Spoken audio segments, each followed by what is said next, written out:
Mchinguri Kashiri, the Speaker of Parliament, Honorable Advocate James Denda, in absentia, the President of the Senate, Honorable Amai Nomona, again in absentia.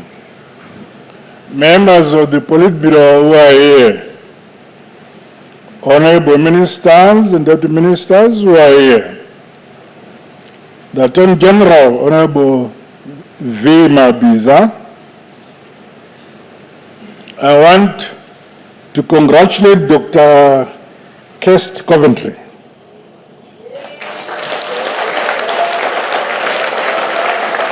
She has made us proud, my little girl. She's made us proud. Congratulations.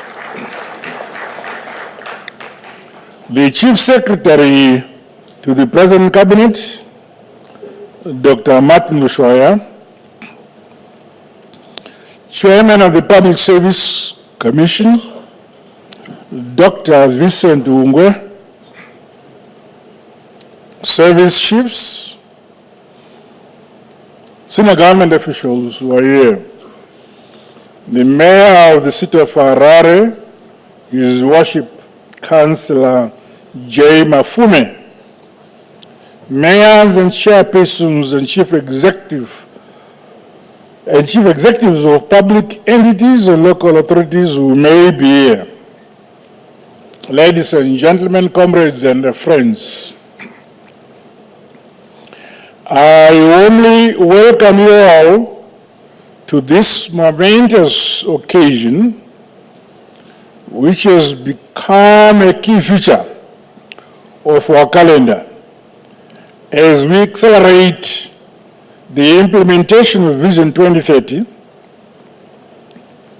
The world over, governments are no longer measured by the promises they make to the people and credibility of their plans, but by high performance, efficient resource utilization, and delivery of quality services. In our case, this event attests to the work culture being institutionalized to enhance performance and accountability across the public sector for high impact results. Under the Second Republic, we have committed ourselves to achieve an agile, innovative, responsive, and resilient governance system. This is underpinned by policy thrusts which include: 1, thinking big; 2, policy entrepreneurship and innovation; 3, managing for sustainable development results; and 4th, accountability. In this spirit, performance contracting is being implemented as one of the reform measures geared to ensure that the public sector is market and people-centered. My government is determined to repurpose our institutions and systems to remain relevant to current and emerging trends as we harness present opportunities and grapple with associated challenges. Undoubtedly, performance contracting introduced in 2021 has had a propelling effect and enabled stakeholders, including ordinary citizens, to assess progress by ministries, departments, and agencies in achieving targets set out in the National Development Strategy and Vision 2030. It is therefore critically important that in the final year of NDS-1, the implementation of highly impactful programs and projects is scaled up to leapfrog our quest to attain a high-income society status. I look forward to the overall outcome evaluation report at the end of the 2025 fiscal year. This will allow us to comprehensively and factually ascertain the impact of performance contracting on the economy and citizenry, as well as afford us insightful lessons for the implementation of National Development Strategy number 2. Comrades, it is commendable that since the introduction of performance contracting, we have witnessed notable milestones across all sectors. These include steady economic growth, introduction of the ZIG, launch of the Presidential Title Deeds Program, and establishment of village units, among others.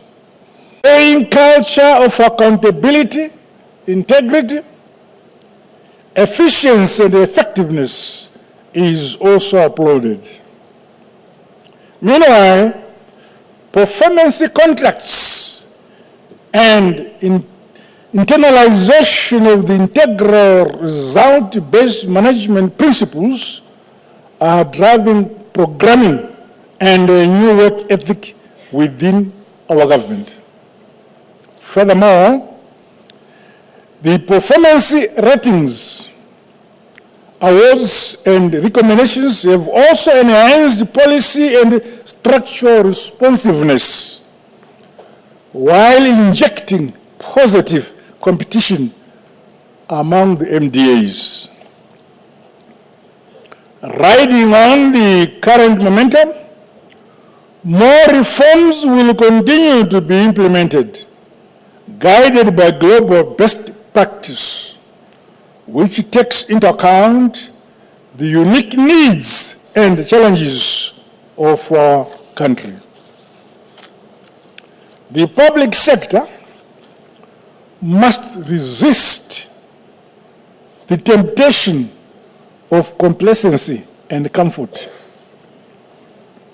It is disappointing that there are some officials who are yet to acquaint themselves and adopt performance contracting and the formulation of strategic plans.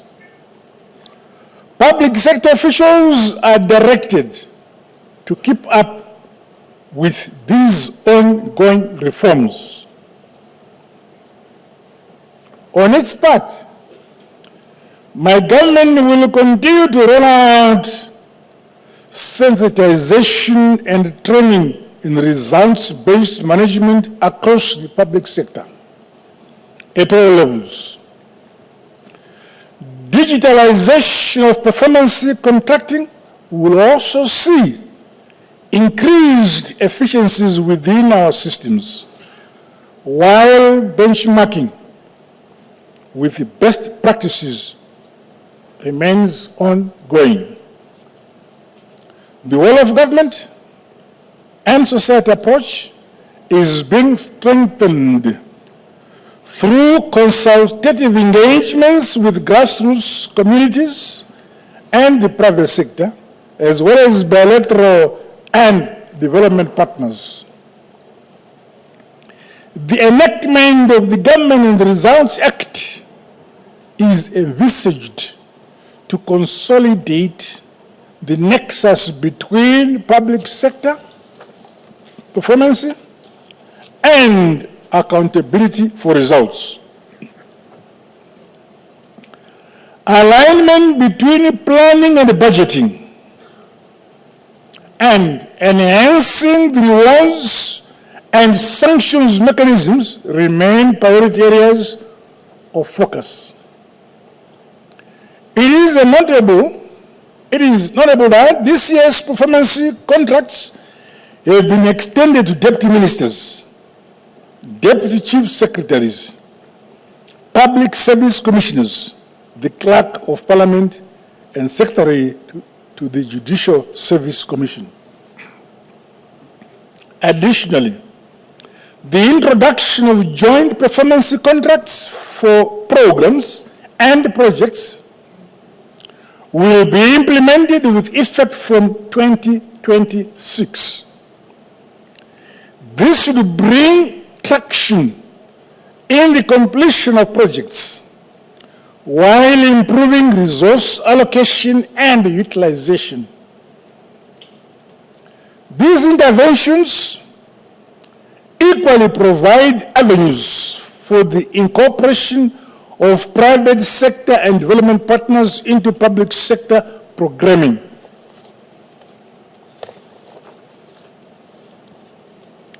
I expect the joint performance contracting will be mainstreamed as we formulate National Development Strategy 2. Sector-specific reforms are being instituted across the public sector so that government is modernized and responsive to the needs of the people it serves. This includes reviewing and eliminating some of the overlapping permits and licenses being charged by MDAs.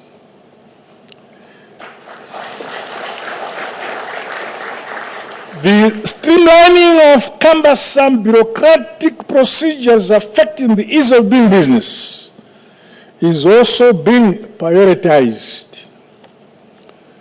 We are determined to comprehensively consolidate and improve on the gains we have realized towards Zimbabwe being an attractive and a competitive investment destination. Similarly, the ongoing reforms within public entities are set to see a turnaround towards greater viability and profitability.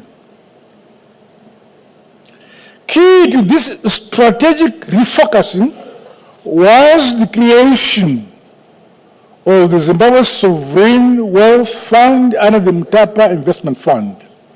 Comrades, the Second Republic, under my leadership, will continue with its modernization drive by digitalizing services and improving efficiencies in all administrative processes.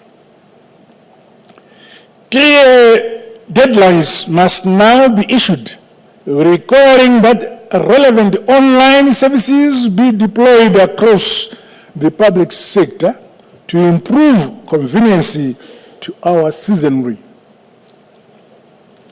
The provision of online services should be a key result area of your performance evaluation. In line with global standards, government is working towards certification of MDAs to improve standardization as well as quality and risk management.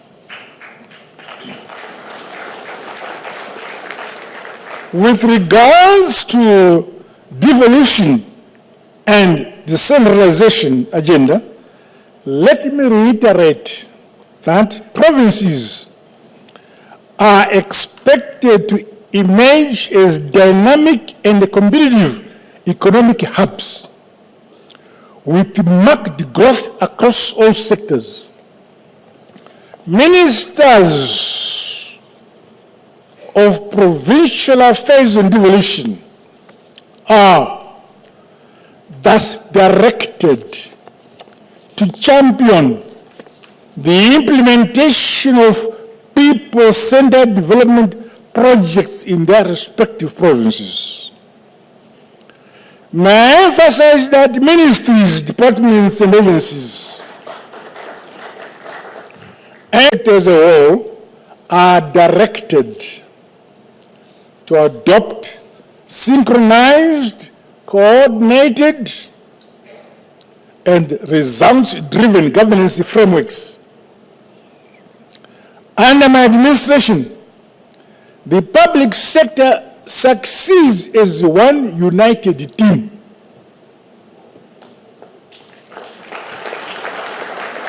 Chasing one common national vision for the good of all our people, leaving no one and no place behind, no silo mentality. We all derived our mandate from the people as they express their democratic right by voting our ruling Revolutionary Party ZANU-PF into office. In this regard, the various mandates that we are discharging as the public sector should be reflective of the will of the people of Zimbabwe and undertaken in their interest.